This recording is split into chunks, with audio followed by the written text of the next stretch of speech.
What would you call a father who locks his 6 months pregnant daughter outside in 39-degree weather while she bleeds? Cruel? Heartless? Criminal? That night in November, as I stood shivering on my father's porch with blood running down my legs, I watched him and my brother raise their whiskey glasses through the glass door.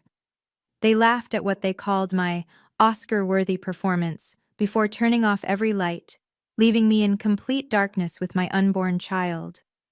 The rain was relentless, the contractions were getting worse, and the man who would eventually save me wasn't just any stranger. He was someone whose identity would destroy my family's empire in front of 200 witnesses at Seattle's most exclusive venue. Hi everyone, I'm Lola Ouellette, 28 years old. What you're about to hear is how 30 years of family abuse ended with a single signature that cost them everything they'd built on my back. If you're watching this, please subscribe and let me know where you are watching from. Every Wednesday at 3 p.m., I sat at the mahogany conference table in Ouellette Construction's boardroom. The seating arrangement never changed. My father Robert commanded the head position, his silver hair gleaming under the crystal chandelier. Marcus, my older brother and executive vice president, claimed the power seat to his right. And me? I occupied the chair nearest the door, like a visitor who might need to leave quickly. The Waterfront Tower project, my father announced that particular Wednesday in early November, spreading architectural plans across the table. $2 billion, the opportunity of the century for whoever lands the subcontract. Marcus leaned forward, his Rolex catching the light. We're perfectly positioned, Dad. Our connections, our reputation, Robert interrupted, his eyes sweeping past me as if I were invisible, is built on 3 generations of Ouellette men who understood that construction is about strength, not sensitivity. I kept my eyes on my notebook, sketching modifications to a design I'd been perfecting for months. My hand instinctively moved to my growing belly, 6 months along now, though my oversized blazer hid most of the evidence. Lola, are you even listening? Marcus's sharp voice cut through my thoughts. Or are you doodling again while we discuss real business? I'm listening, I replied quietly, closing my notebook. Good, because you need to understand how real deals are made, not through your little drawings, but through relationships, power, things you'll never have because you're too weak to take them. My father nodded approvingly. Your brother's right. Just observe and learn, Lola. This is men's work. The irony burned in my throat, but I swallowed it down. They had no idea what I'd been building in secret. 3 years earlier, I'd learned exactly what my place was in the Ouellette family hierarchy. The Riverside Complex project. 42 stories of mixed-use development that would reshape Seattle's waterfront. I'd spent 6 months perfecting every detail, working 18-hour days while Marcus partied with clients. The night before the client presentation, Marcus had called. Hey, little sister, Dad wants me to present tomorrow, says it needs a strong voice. But I designed everything, I'd protested. The sustainable features, the community spaces. And you did great support work, but clients want to see leadership. Don't worry, your contribution won't go unnoticed. It did go unnoticed. When Riverside Complex won the AIA Northwest Award 8 months later, Marcus stood at the podium, accepting the Crystal Trophy. The Seattle Times ran his photo on the business page. Marcus Ouellette, visionary behind award-winning Riverside Complex. I'd been standing in the back of the auditorium, 7 months into my first pregnancy, watching my brother claim my greatest achievement. My husband David had squeezed my hand. You should say something. Family stays united, I'd whispered back, repeating the mantra my father had drilled into me since childhood. His success is my success. Now, 3 years later, sitting in that boardroom with David gone, killed by a drunk driver just 2 months ago, I understood the lie in those words. Marcus's success had been built entirely on my talent, my late nights, my innovation. The awards lining the office walls, the contracts worth millions. How many bore his name, but my soul? Earth to Lola, Marcus snapped his fingers in front of my face. Stop daydreaming about your dead husband and pay attention. Even grief was something they wouldn't let me own. 6 months pregnant and 2 months widowed, that was my reality in November. The baby kicked as I shifted in the uncomfortable conference chair, a reminder that David's child would never know their father. Still playing the victim, I see, my father observed, noticing my hand on my belly. This is what happens when you marry beneath your station. David had been a structural engineer, brilliant but from a working-class family in Tacoma. No trust fund, no country club membership, no connections my father could exploit. To Robert Ouellette, that made him worthless. If you'd married someone like Harrison's son, a real provider, you wouldn't be in this mess, Marcus added, not looking up from his phone.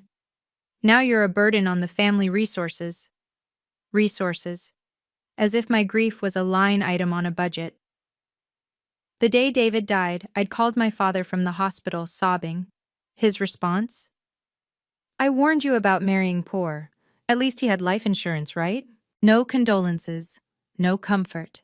Not even Marcus had attended the funeral, claiming an important client meeting. The only flowers at David's grave came from his construction crew, the men my family called beneath us. The baby's due in February, I said quietly, trying to change the subject. Another mouth to feed on the family trust, Robert muttered. Your mother's money won't last forever, Lola.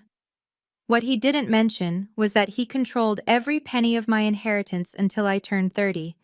$2 million my mother left me, locked away while I struggled to pay for prenatal care. That night, I stayed late in my small office, really a converted storage room my father had generously given me.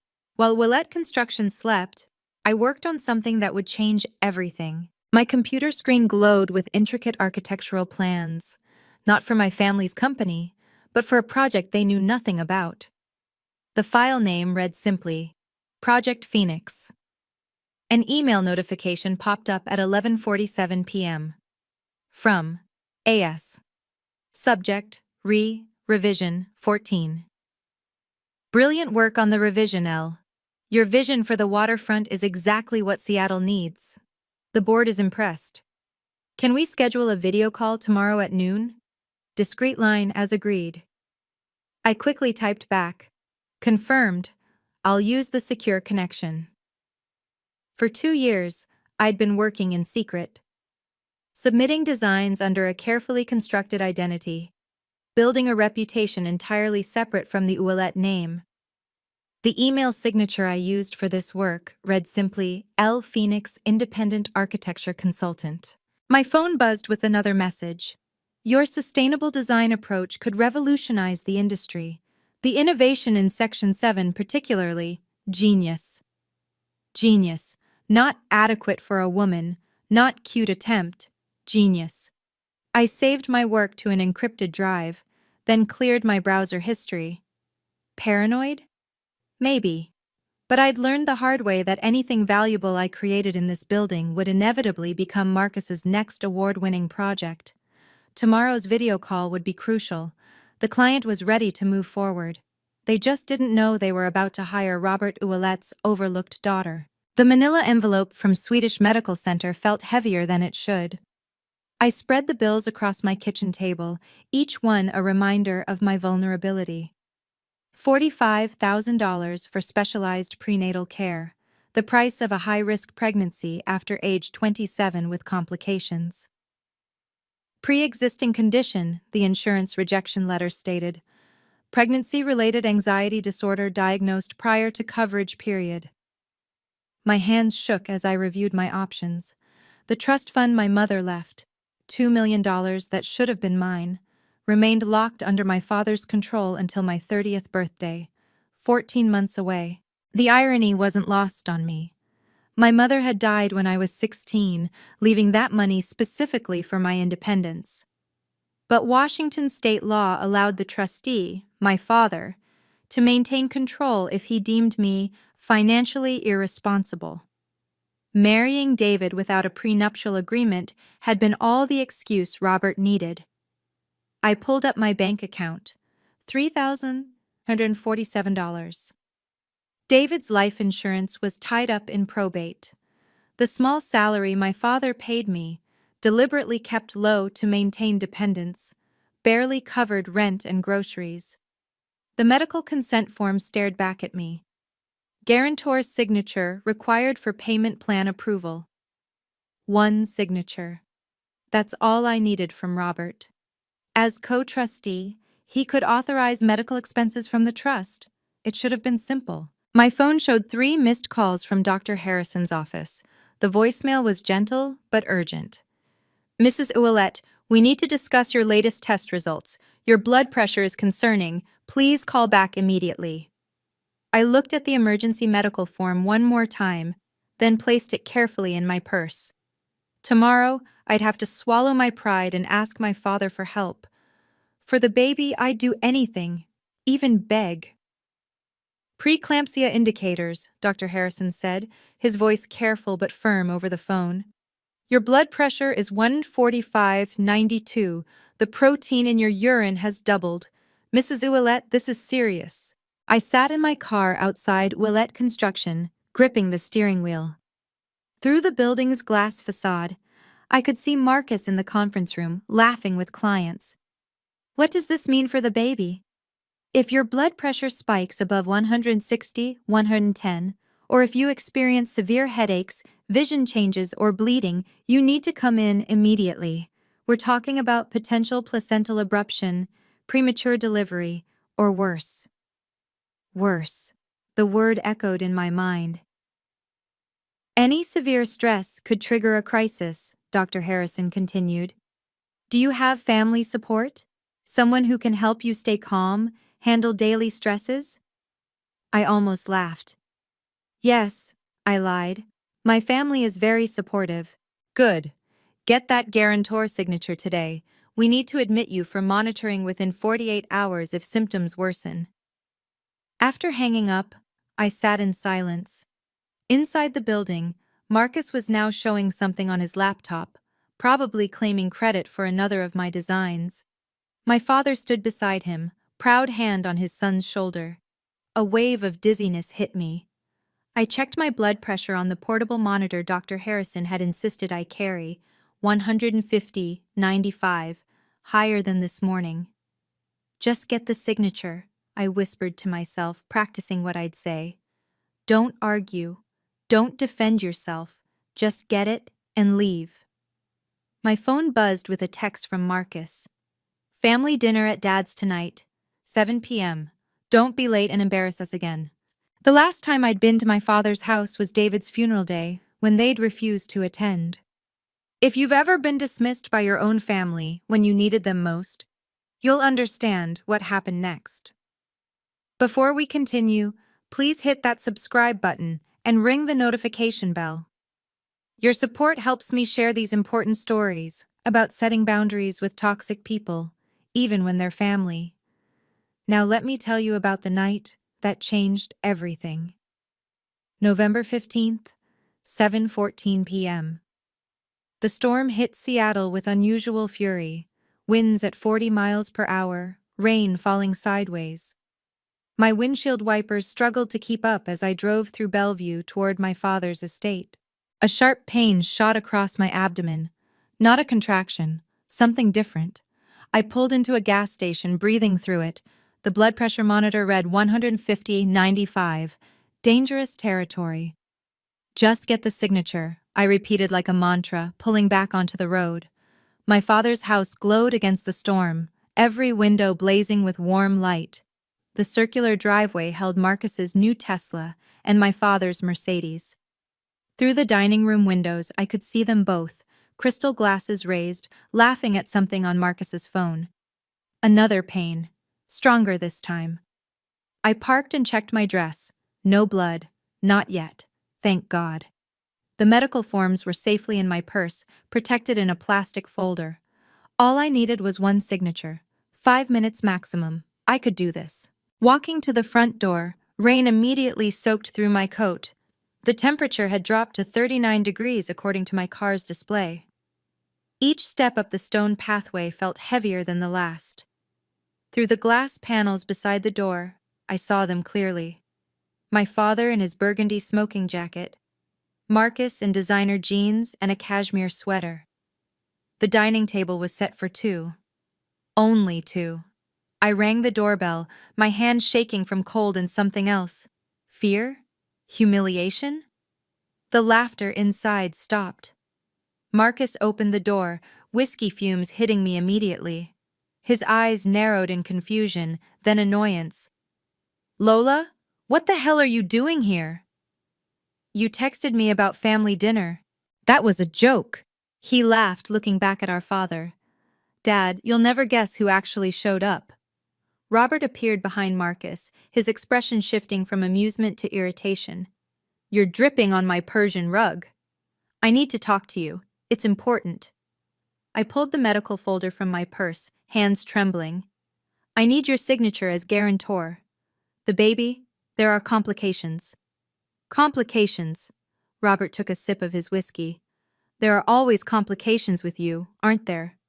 Please, Dad. It's just one signature. The trust can cover it and… The trust. He shook his head. Your mother's money, meant to build the family legacy, not subsidize your poor choices. Marcus laughed. Maybe if you hadn't spread your legs for that construction worker. David was an engineer. The words burst out before I could stop them. Was. Robert's voice was ice. And now you're here, begging, pregnant with a dead man's child, wanting us to pay for your mistakes. A sharp pain ripped through my abdomen. I grabbed the door frame for support. Please, the doctor said it's urgent. The baby could… Could what? Die? Marcus smirked. Might solve your problems. I stared at them both, these men who shared my blood but nothing else. I'm your daughter, your sister. Doesn't that mean anything? Robert stepped forward, his face inches from mine. No. Marcus shoved me backward onto the covered porch. Not violently, just enough force to make me stumble. My hip hit the stone railing as I fought to keep my balance. You want to play the victim? Fine, play it out there. He gestured to the rain pounding just beyond the porch covering. Maybe the cold will teach you not to show up uninvited. Marcus, please. Oh, this is rich. Little Lola, always the martyr. He turned to our father. Should we watch the performance, Dad? Robert stood in the doorway, backlit by the warm chandelier. Your sister needs to learn that actions have consequences. Marrying beneath her, getting pregnant without security, and now what? Expecting us to fix everything? The door started closing. Panic flooded through me. Wait! At least let me explain the medical. The lock clicked. Through the glass panels, I watched them walk back to the dining room, refilling their glasses as if nothing had happened. I pounded on the door. Dad! Marcus! This is insane! They settled into their chairs, Marcus pulling out his phone to show Robert something. Both laughed. The porch offered minimal shelter. Wind drove the rain sideways, soaking my coat within minutes. The temperature felt like it had dropped even further. My phone showed 39 degrees and falling. I tried the door handle again. Locked. The windows were all secured. I knew because I'd helped design the security system years ago, back when they still pretended I mattered. Please, I called through the glass. I'm pregnant.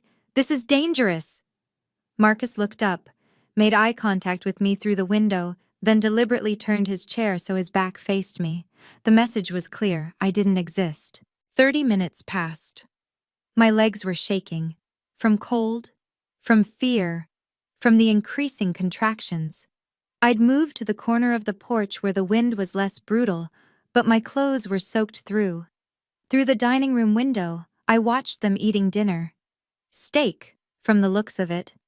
Marcus was animatedly telling a story, using his hands to illustrate. My father laughed, raising his glass in a toast. A sharp cramp doubled me over. When I straightened, I felt wetness that wasn't rain. Looking down in the porch light, I saw a dark stain spreading on my dress. Blood. No, no, no! I stumbled to the window, pounding with both fists. I'm bleeding, please, the baby! Marcus stood up, walked to the window. For a moment, hope flared. He was coming to help. Instead, he pointed at the blood on my dress. then turned to our father with a theatrical expression of shock. Both men laughed. Marcus made exaggerated gestures, mimicking someone acting in a play. "Bravo," he mouthed through the glass, clapping slowly. "Oscar-worthy." My father joined him at the window. They stood there, warm and dry, watching me like I was entertainment. Robert pointed at the blood, then made a dismissive wave. "Drama queen," I saw him say, though the storm muffled his voice. Another contraction hit, stronger than before. I dropped to my knees on the cold stone, one hand on my belly, the other gripping the railing.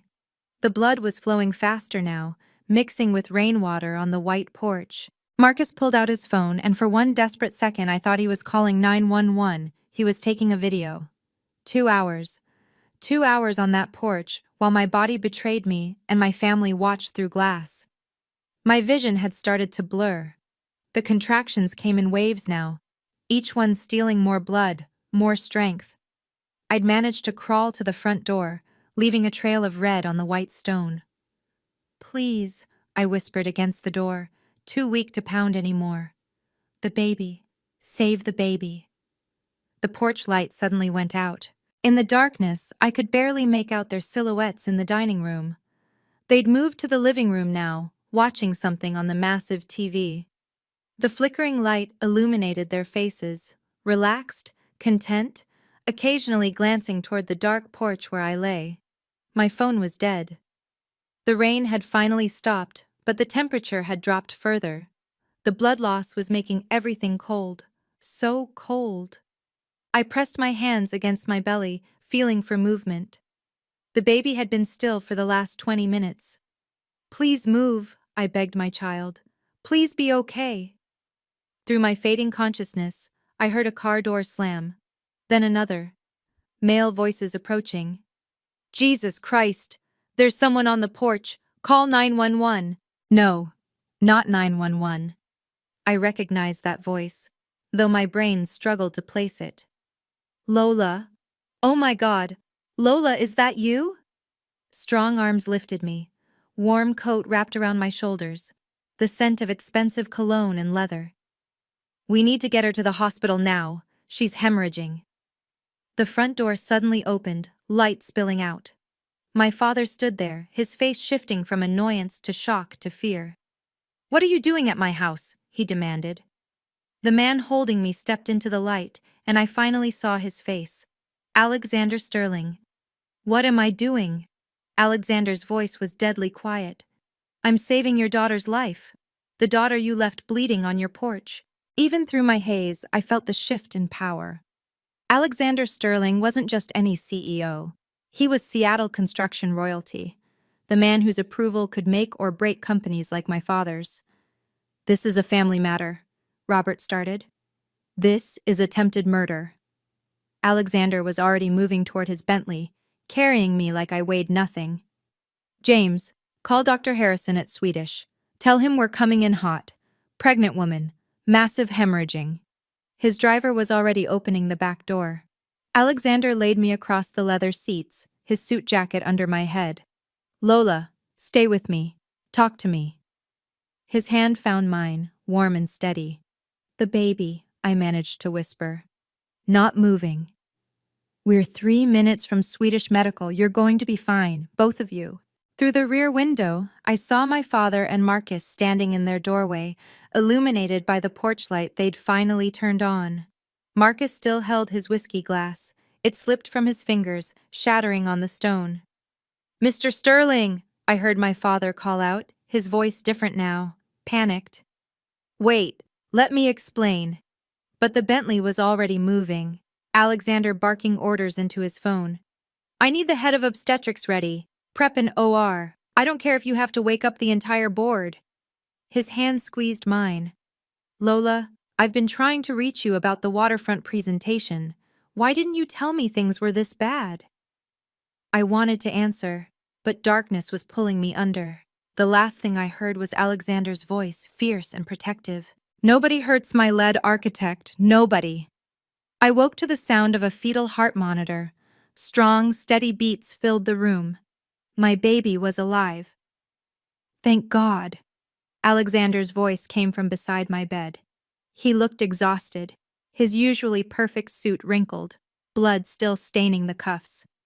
You scared us. Us? Dr. Harrison appeared on my other side. Your baby is stable. We stopped the bleeding, but it was close. Another hour and… He shook his head. Mr. Sterling got you here just in time. How did you… Why were you at my father's house? Alexander's jaw tightened. I was driving back from a client dinner in Bellevue. I remembered you mentioned your family lived there. Thought I might drop off the final contracts for you to review. Then I saw someone collapsed on the porch. He pulled out a tablet, showing me an email dated September 1st. Sterling Development Group hereby confirms L. Phoenix as lead architect for the Waterfront Tower project. Compensation, $8 million plus 2% equity stake. I've been trying to reach you all day. The signing ceremony is in 5 days. We need you there. My family, they don't know about this. I gathered that. His expression darkened. What I witnessed tonight, Lola, no one should endure that, especially not someone carrying a child. They think I'm worthless, that I just draw pretty pictures while the men do real work. Alexander laughed, but it was bitter. Your pretty pictures are about to reshape Seattle's skyline, and they have no idea their daughter is the architect they're desperately trying to impress. What do you mean? Your father's been calling my office for weeks, begging for the waterfront subcontract. 2 years ago, I began, still weak, but needing him to understand. I submitted my portfolio to your company under a pseudonym, L. Phoenix. I remember, the innovation in your designs was unprecedented, but why hide your identity? Look at tonight. That's why. I shifted in the hospital bed, wincing. Every achievement I've ever had, my family has stolen. The Riverside complex that won the AIA award, I designed every inch. Marcus took the credit. Alexander's expression darkened further. The Riverside complex was yours? 3 years of my life. When Marcus accepted that award, I was 7 months pregnant with my first child, standing in the back of the room like a ghost. My God, Lola. So when your company posted that open call for innovative architects, I created a new identity, did all meetings virtually, sent assistants to site visits. I was terrified you'd find out who I really was and the Ouellette name would poison everything. Alexander stood pacing. I've been singing your praises to everyone, the mayor, the architectural board, the media. They're all expecting to meet my mysterious genius architect at the signing ceremony. I can't if my family finds out. Lola. He stopped pacing, his eyes intense. You designed a $2 billion project that will define Seattle for the next century. You did that while pregnant, while grieving your husband, while being abused by your family. You're done hiding. From his briefcase, he pulled out a folder. Every email, every contract, every design approval, all time-stamped, all legally binding. They can't steal this from you. For the first time in years, I felt something dangerous. Hope. Dr. Harrison returned with test results, his face serious, but relieved. The placental bleeding has stopped. Your blood pressure is stabilizing at 135/85, still high but manageable. The baby's heartbeat is strong. Can I go home? I asked, though I wasn't even sure where home was anymore. Not for at least 48 hours. You need monitoring. He glanced at Alexander. Mr. Sterling has arranged for you to stay in our VIP suite. He's also covered all medical expenses. Alexander, I can't accept… It's done. His tone brooked no argument. $8 million architects don't worry about medical bills. Dr. Harrison continued. There's something else. The stress levels you experienced tonight. Your cortisol was off the charts. What happened to you could have triggered a complete placental abruption. Your father and brother, essentially, tried to kill her and the baby, Alexander finished flatly. I was there. I saw everything. I'll need to file a report, Dr. Harrison said carefully. This falls under mandatory reporting for endangerment of a pregnant woman. Fear spiked through me. If you report it, everyone will know. Everyone should know, Alexander interrupted. But we'll handle this strategically. The signing ceremony is November 20th, 5 days from now. Your father and brother will be there, expecting to win that subcontract. A cold smile played at his lips. They're about to learn what happens when you try to destroy talent instead of nurturing it. What are you planning? Justice, Lola. Served at exactly the right temperature, in front of exactly the right audience. 3 days passed in the VIP suite. Alexander visited daily, bringing contracts, blueprints, and something else. Respect. He treated my opinions like they mattered, my designs like art, my trauma like truth. I pulled the security footage, he said on the third day, setting his laptop on my hospital tray. From your father's porch. You what? My head of security has connections. The video is damning. You collapsing, them laughing through the window, the blood on the white stone, all time-stamped. I watched 30 seconds before turning away. I can't. You don't have to.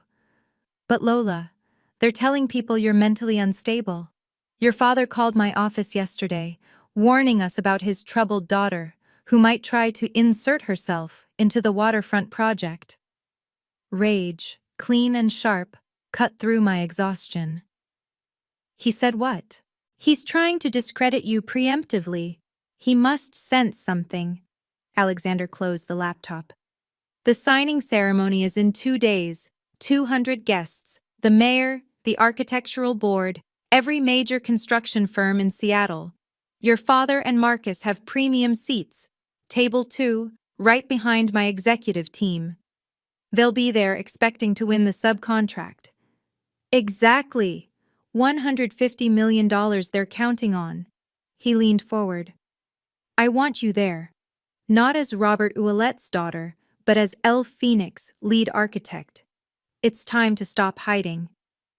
I thought about David, about our baby, about every stolen moment of recognition. What do I wear? I asked. Alexander smiled, the first genuine smile I'd seen from him. Whatever makes you feel powerful, because you are. November 20th, 2:00 p.m.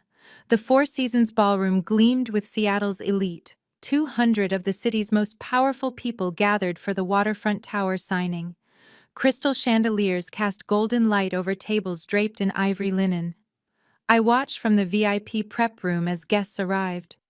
Through the door's crack, I could see table 2 perfectly.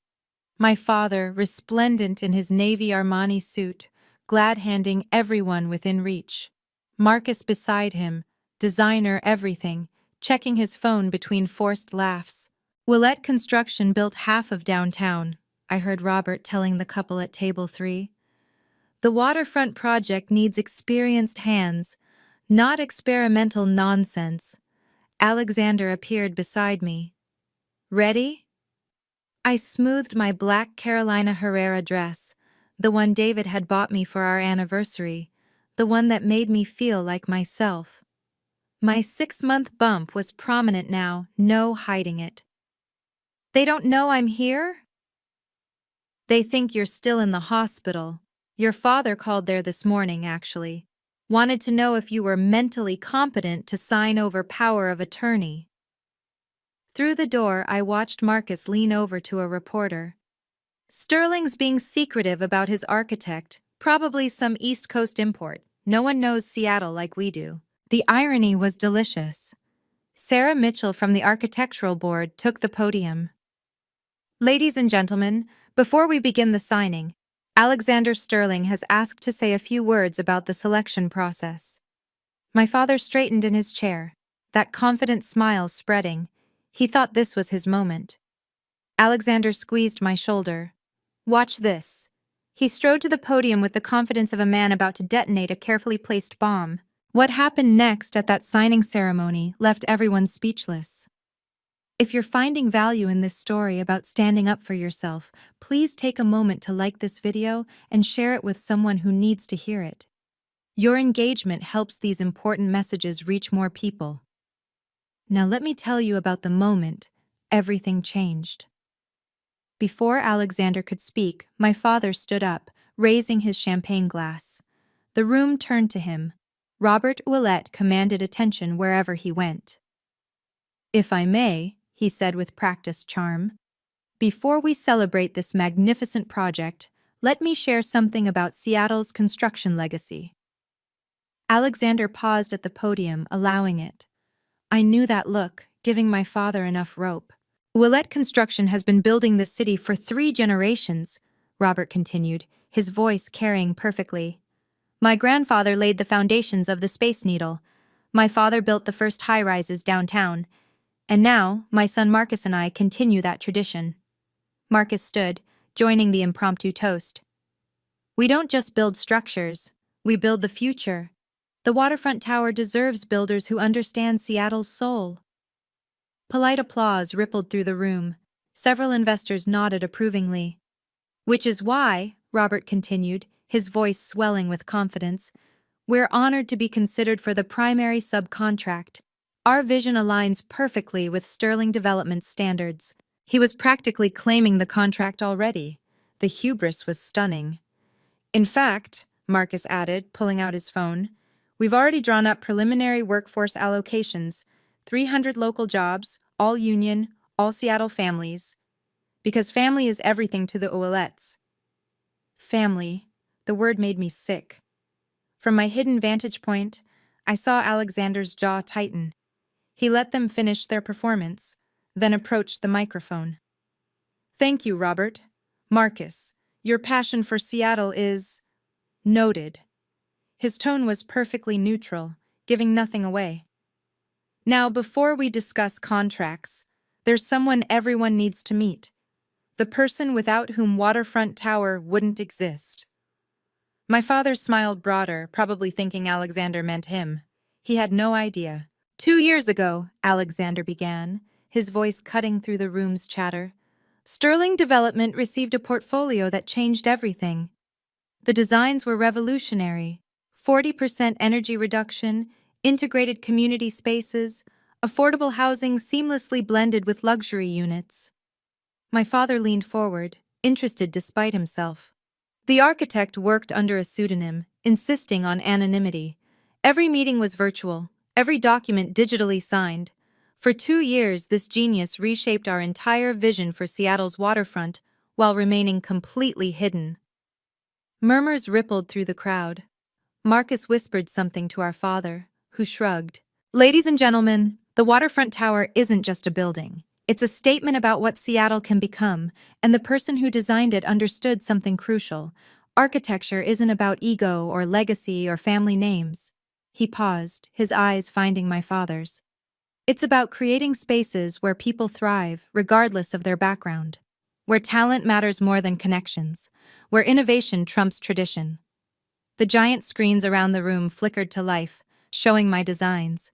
The sustainable features, the community gardens, the way natural light would flood even the lowest income units.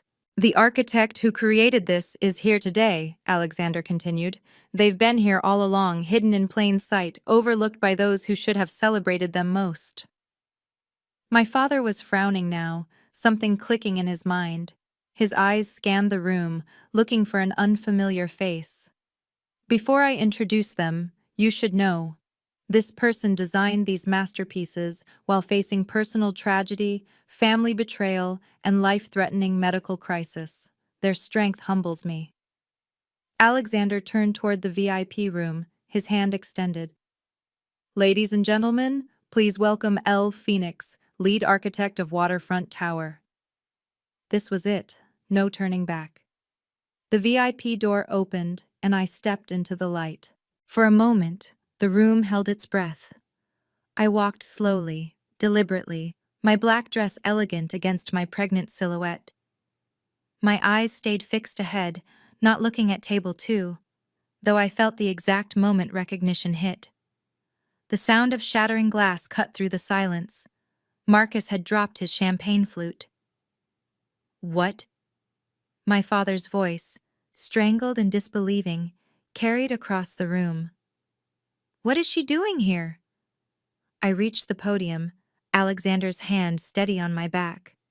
200 faces stared at me, but I only saw 2, frozen in identical masks of shock and growing horror. "Good afternoon," I said into the microphone. my voice steady and clear. I'm Lola Ouellette, though you know my work as El Phoenix. My father shot to his feet. This is a mistake. My daughter isn't. She can't be. Sit down, Robert. Alexander's voice was steel. You'll want to hear this. But my father remained standing, his face cycling through confusion, rage, and something that looked like fear. The screens behind me changed, showing email after email, contracts, design approvals, all dated, all signed with my digital signature, all verified by Sterling Development's legal team. For 2 years, I continued, I've led the design team for Waterfront Tower. Every sustainable feature, every community space, every innovation you've admired came from my drafting table. Sarah Mitchell from the architectural board stood up. Lola? You're El Phoenix? You won the AIA Innovation Award last month. Yes, I confirmed, though my family didn't know. They were too busy claiming credit for my other work. The words hung in the air like an accusation. Marcus finally found his voice. This is impossible. She's nobody. She's nothing. Alexander took the microphone. Let me clarify the timeline for everyone. The screens shifted to a detailed presentation. January 2023, L. Phoenix submits revolutionary designs for our waterfront development. March 2023, we sign an exclusive contract, $8 million plus 2% equity. Gasps echoed through the room. My father sank into his chair. For 2 years, Alexander continued, Ms. Ouellette has worked tirelessly on this project. 300 hours of design meetings, 47 complete revisions, all while maintaining absolute secrecy. Why the secrecy? Someone called out. I leaned into the microphone. Because my family has a history of claiming my work. The Riverside complex that won the 2021 AIA award, I designed it. My brother Marcus accepted that award while I watched from the back row, 7 months pregnant. Marcus's face flushed red. That's a lie. I designed Riverside. Really? I pulled out my phone, connecting it to the presentation system. Then explain these. The screens filled with my original sketches, all dated and digitized. Email threads with contractors asking for Lola's innovative touches. Time-stamped photos of me working late at the office, blueprints spread across my desk. Sarah Mitchell stood again. I remember now. The Riverside submission materials, the handwriting in the margins was yours, wasn't it? Every note, every calculation, every innovation that made it award-worthy. The room was buzzing now, phones coming out, people recording. Alexander returned to the microphone. There's more. Contract WTD 2024-1876, dated September 1st, legally establishes Ms. Ouellette as lead architect.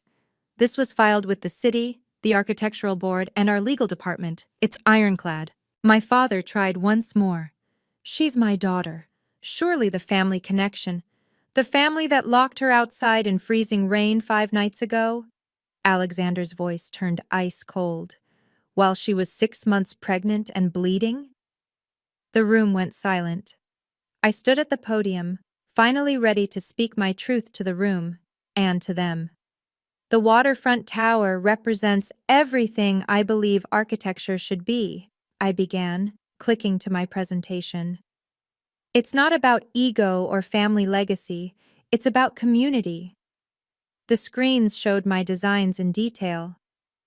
40% of the building's energy will come from renewable sources. The integrated solar panels aren't just functional, they're beautiful, creating a light pattern that will make the building glow at sunset. I clicked again. Every 3rd floor contains community spaces, free for all residents. The rooftop garden will supply fresh produce to local food banks. The ground floor isn't luxury retail, it's affordable spaces for local artists and small businesses. This is ridiculous, Marcus interrupted, standing. She doesn't have the experience. Sit down, Mr. Ouellette, Sarah Mitchell commanded. Let her finish. I continued, my confidence growing. The affordable housing units aren't hidden in the back or basement. They're integrated throughout, with the same quality finishes, the same views, the same dignity. Because in my Seattle, a teacher deserves the same sunset view as a CEO. Several people applauded. I saw reporters typing furiously. This building will house 3,000 people and employ 500 more. It will generate 20 million in annual tax revenue for the city. It will set a new standard for sustainable urban development. I looked directly at my father and brother. And it was designed by someone you considered worthless. Someone you left bleeding on your porch because you couldn't believe her life had value. The mayor stood up. Ms. Willett, this vision is exactly what Seattle needs. The city is proud to support this project. My father's face had gone gray. Marcus was shaking his head, muttering, "No, no, no." But I wasn't done. Sarah Mitchell approached the podium carrying an award plaque. Before we continue, I need to make something clear. Last month, the American Institute of Architects awarded its highest honor for innovative sustainable design. The winner was Elle Phoenix for the Waterfront Tower project. She handed me the crystal trophy. Lola Ouellette, you are officially the youngest recipient of the AIA National Innovation Award in its 70-year history. The room erupted in applause. I saw my father's jaw drop. Furthermore, Sarah continued, the Architectural Board has been investigating claims of design theft in the Seattle market. Mr. Marcus Ouellette, you're listed as the architect for Riverside Complex. Can you explain the mathematical calculations for the cantilever on floors 15 through 20? Marcus went white. The calculations were... My team handled. Your team? Sarah's voice was sharp. Or your sister? This is a witch hunt, Robert stood, his voice booming. My family built this city. Your family built on the backs of unrecognized talent, Alexander interjected. He nodded to his assistant, who started a new video. This security footage is from 5 nights ago, November 15th. The room watched in horror as the grainy video played on the screens. Me, collapsing on the porch, the blood visible even in black and white, my father and Marcus, clearly identifiable, toasting through the window. That's attempted murder, someone whispered. At minimum, it's criminal endangerment, the mayor said, his voice hard. Of a pregnant woman. My father tried to speak, but no words came. Marcus had gone green. Alexander returned to the microphone. Sterling Development has made its decision regarding the waterfront subcontract. Ouellette Construction is permanently blacklisted from all our projects. Forever. The death blow. $150 million. Gone in a sentence. The security footage continued playing, now showing Alexander discovering me, carrying my limp form to his car. The timestamp showed 10:47 p.m. I'd been on that porch for over 3 hours. Turn it off, my father rasped, but no one moved to stop it. The room was dead silent except for the sound of phone cameras clicking. Every major outlet in Seattle was represented. Tomorrow, this would be front-page news. Mr. Ouellette, a reporter called out, do you have any comment on your treatment of your pregnant daughter? It was a misunderstanding, Robert started. A misunderstanding? Dr. Harrison stood up from table 5. I hadn't known he was here. I treated Ms. Ouellette that night. She nearly died. The baby nearly died. Her blood pressure was at stroke levels. She'd lost a dangerous amount of blood. He pulled out his phone, reading from medical records. Severe dehydration, hypothermia onset, placental bleeding, preeclampsia crisis, all caused by prolonged exposure to extreme stress and cold while being denied medical care by her family. She's lying. She's always been dramatic, Marcus shouted, desperation creeping into his voice.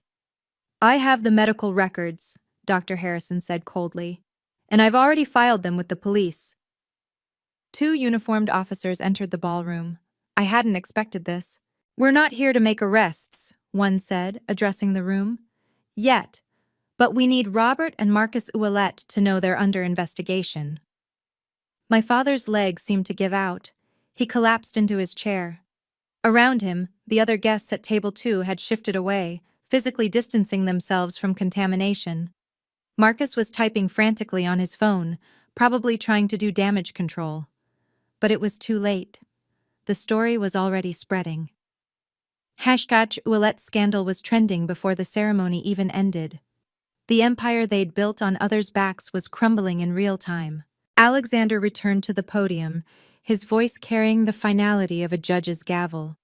Let me be crystal clear. Any company that chooses to work with Ouellette Construction will never work with Sterling Development. Ever. The threat landed like a bomb. Sterling Development controlled $2 billion in annual contracts. It was a death sentence. You can't do this, my father shouted, finding his voice. This is business, not personal. Abusing family is personal. Stealing credit is personal. Attempting to destroy talent instead of nurturing it is personal. Alexander's voice was ice. Business is built on values, Robert. Yours are worthless. Thomas Chen from Cascade Investments stood up at table 4. Sterling Development has our full support. Chen Industries is also severing all ties with Ouellette Construction, effective immediately. Another investor rose, then another. Within minutes, 7 major firms had publicly cut ties. This is insane, Marcus screamed. Over her? She's nobody. Nobody, Sarah Mitchell laughed bitterly. She's the most innovative architect Seattle has seen in a generation, and you threw her away like garbage. My father tried one last desperate play. Lola, please. You're still my daughter. Tell them this is a misunderstanding. I looked at him. This man who'd controlled my life, stolen my work, nearly killed his grandchild, and felt nothing but pity. A misunderstanding? I said quietly into the microphone. Like when you said I'd never amount to anything? Like when Marcus stole my designs? Like when you left me bleeding in the cold? We're family. No, I said firmly. Family doesn't do what you did. You're just people I used to know. The dominoes fell fast. Within 10 minutes of Alexander's declaration, phones were buzzing across the ballroom. Marcus's phone rang. He answered with shaking hands. What do you mean, emergency board meeting? His voice cracked. They can't remove me. I own 15%. But apparently they could, and they were. The board is calling for your immediate resignation, he repeated, his face ashen. Effective immediately. Meanwhile, my father was on his own call. 300 million credit line? Frozen? You can't. He listened, his face growing grayer. Because of reputational risk? This is 40 years of relationship. A reporter from the Seattle Times approached their table. Mr. Ouellette, can you confirm that Ouellette Construction is now facing a liquidity crisis? No comment, Robert muttered, but everyone could see the truth. The empire was crashing. Ms. Ouellette, another reporter called to me. What's your response to your family's crisis? I thought carefully. I hope they use this as an opportunity for growth, for learning that talent and hard work deserve recognition, regardless of gender or family position. That's it? The reporter pressed. No anger? Anger is exhausting. I have a baby to prepare for and a building to complete. I don't have time for anger. Alexander leaned into his own microphone. Sterling Development will be establishing a foundation for women in architecture who face discrimination. Our first grant of $1 million will support pregnant women and new mothers in the field. He looked directly at my father. We're calling it the Phoenix Foundation, rising from the ashes of abuse. My father stumbled toward me as the crowd began to disperse, his perfect composure finally shattered. Lola, please, we need to talk. Security moved to intercept, but I held up my hand. Let him speak. Let everyone hear. You're destroying everything, he hissed. Everything your grandfather built. Everything I've worked for. Everything you built on my work, you mean? I kept my voice level, professional. The Riverside Complex, the Harbor Square renovation, the Belltown Towers. Should I continue? You're still my daughter. Biologically, yes. But family is about love, support, protection. You locked me out in freezing rain while I bled. That's not family. That's abuse. Marcus joined him, desperate. We can work this out. We'll give you credit. We'll make you a partner. A partner? I almost laughed. I don't need your partnership. I have my own company now. This was news to everyone, including Alexander, who raised an eyebrow. Phoenix Architecture Studios, I announced. Opening next month, we'll specialize in sustainable, community-focused design, and we'll never, ever steal credit from our employees. This is revenge, Robert accused. No. Revenge would be pursuing criminal charges for attempted murder. This is consequence. I turned to address the remaining crowd. My father and brother made choices. Now they're experiencing the results. That's not revenge, it's justice. Lola. My father reached for me. Don't. I stepped back. You made your choice that night on the porch, when you laughed while I bled. Now live with it. As my father and Marcus were escorted out by security, the room transformed. Where there had been shock, now there was opportunity. Ms. Ouellette, a woman approached, Jennifer Park from Cascade Architecture. We'd love to partner with Phoenix Studios. We have 12 projects that could use your innovation. Before I could respond, another firm approached, then another. Within minutes, I had business cards from 10 major firms. Alexander smiled. I should mention, Sterling Development is prepared to offer Ms. Ouellette the position of Chief Design Officer, $500,000 annual salary plus equity. The number was staggering. There's one condition, he continued. We want Phoenix Studios as our exclusive residential partner. Your firm, your vision, backed by our resources. And, Sarah Mitchell added, joining us, the architectural board would like to fund a scholarship program through Phoenix Studios for young women facing family opposition to their careers.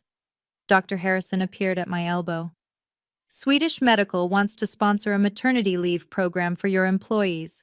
Full pay, 6 months, no questions asked. It was overwhelming. In 30 minutes, I'd gone from nobody to the most sought-after architect in Seattle. There's one thing I want to make clear, I said, addressing everyone. Phoenix Studios will donate 10% of profits to supporting women escaping domestic abuse, because talent shouldn't be trapped by toxic families. The applause was immediate and genuine. Your father and brother? Someone asked. They'll survive, or they won't. That's no longer my concern. I placed my hand on my belly. I have a future to build. 3 days after the ceremony, my lawyer, Patricia Hoffman, called with news that made me sit down. The judge signed the emergency order, she said, triumph in her voice. Your father must release your mother's trust immediately, all $2 million. How? The security footage, Dr. Harrison's testimony, and the police investigation. The judge said it was the clearest case of fiduciary misconduct and endangerment she'd ever seen. The money will be in your account within 48 hours. But that wasn't all. Your father's lawyer contacted me. They want to settle out of court for the emotional distress and endangerment charges. Settle, $5 million, plus full medical expenses and a restraining order. They're terrified of a criminal trial. I thought about it. A trial would mean reliving that night repeatedly. What do you recommend? Take it. Use the money to build your life. The restraining order means they can't come within 500 feet of you or your child without court supervision. Do it. 2 days later, $7 million sat in my account. My mother's money, finally free, justice money from my father's cruelty, and my earnings from Waterfront Tower still to come. I stood in my new office space, a beautiful loft in Pioneer Square with views of Elliott Bay. Phoenix Architecture Studios was real. The nameplate on the door gleamed in the afternoon sun. My phone buzzed with a text from my father. Please, can we talk? I deleted it without responding. Then I blocked the number. Some bridges, once burned, should stay ash, and from those ashes, phoenixes rise. The Seattle Times headline read, Ouellette Construction loses 60% of clients in wake of abuse scandal. I read the article over morning tea in my new office. Stock price down 45%, credit lines frozen, major clients fleeing like rats from a sinking ship. The city council is reviewing all Ouellette construction contracts, my assistant Marie informed me. There's talk of a full audit going back 5 years. My phone rang. Unknown number, but I recognized Marcus's wife's voice. Lola, it's Catherine. I wanted you to know. I'm leaving him. What he did to you. What I saw on that video. I can't stay with someone capable of that. Catherine, you don't have to. Yes, I do. My daughters deserve better than a father who would watch his pregnant sister bleed. The divorce papers were filed this morning. After she hung up, Marie brought in more news. Your father was removed from the Seattle Business Council, unanimous vote, and the Rainier Club revoked his membership. The Rainier Club. My father's holy grail, the validation he'd sought his entire life. Gone. There's more, Marie said carefully. Ouellette Construction's headquarters building? The landlord is Sterling Development. Alexander Sterling just gave them 30 days' notice to vacate. The irony was perfect. My father would have to abandon the building he'd been so proud of, the one with his name in gold letters on the front. By noon, 3 more news outlets had picked up the story. The security footage had gone viral. Hashtag Justice for Lola was trending nationally. My father had wanted a legacy. He got one, just not the kind he'd imagined. The emails started a week after the ceremony. Long, rambling apologies from my father. Shorter, desperate ones from Marcus. I was wrong, my father wrote. Your mother would be ashamed of me. Please, let me meet my grandchild when they're born. Marcus tried a different approach. I'm in therapy now. I understand how toxic I was. I want to make amends. He'd even sent a check for $50,000 for the baby. I sent it back with a note. Your money won't buy forgiveness. Do the work first. Patricia, my lawyer, helped me draft formal terms. If they wanted any possibility of future contact, they had to. Complete 1 year of intensive therapy with a specialist in family abuse. Publicly acknowledge their theft of my work and issue formal apologies in the Seattle Times. Donate $1 million each to domestic violence shelters. Sign legal documents acknowledging my sole custody and limiting their access. These seem harsh, Patricia said. Harsh? I laughed bitterly. They left me bleeding in the cold. These are boundaries, not punishment. 2 weeks later, both had signed the agreements. The public apology ran on page 3. We, Robert and Marcus Ouellette, publicly acknowledge that we systematically stole design credit from Lola Ouellette, subjected her to emotional and physical abuse, and endangered her life and that of her unborn child. We are seeking professional help for our actions. It was a start. Not forgiveness, not reconciliation, but acknowledgement. Change takes time. Trust takes longer. And some wounds never fully heal. They just scar over, stronger than before. February 15th. Phoenix Architecture Studios officially opened with 12 employees, 9 women, 3 men, all brilliant, all previously overlooked by traditional firms. Our first project, a $50 million sustainable housing complex in South Seattle. The client specifically requested the L Phoenix touch.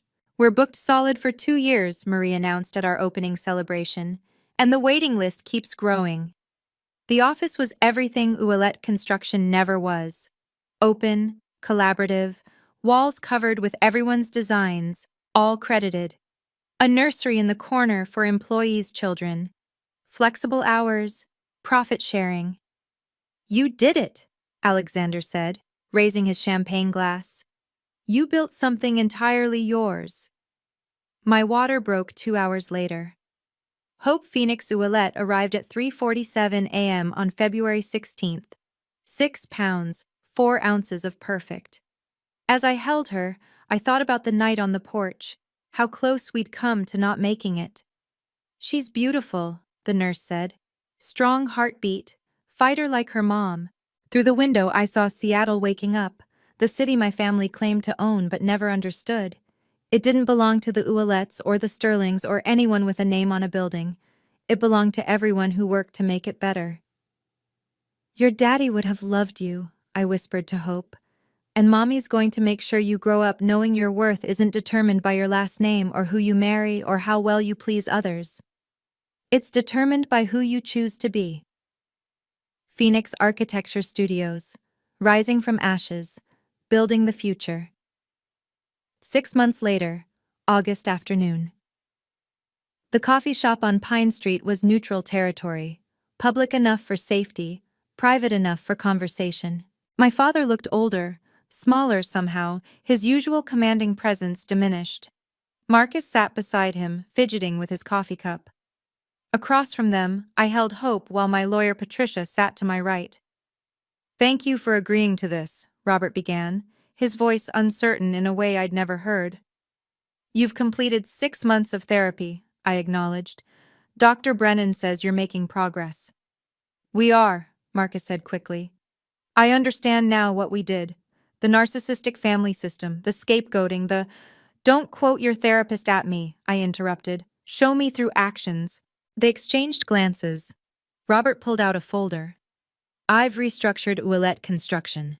30% of leadership positions are now held by women. We've implemented blind submission for all design credits, and we're funding a scholarship for female architects." "It's a start," I said. Hope gurgled, and both men's eyes locked onto her. The longing in their faces was obvious. "Can we—" Marcus started. "You can see her for 30 minutes once a month," I said firmly. "Always supervised. Never alone with her. Patricia will coordinate the meetings." "That's all?"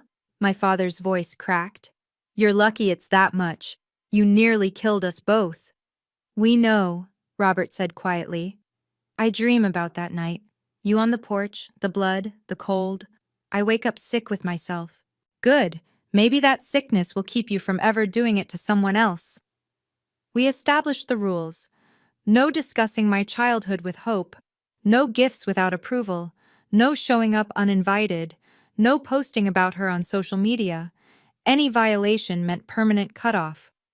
"I understand," my father said. "Whatever it takes." As we left, Hope reached toward them with chubby fingers.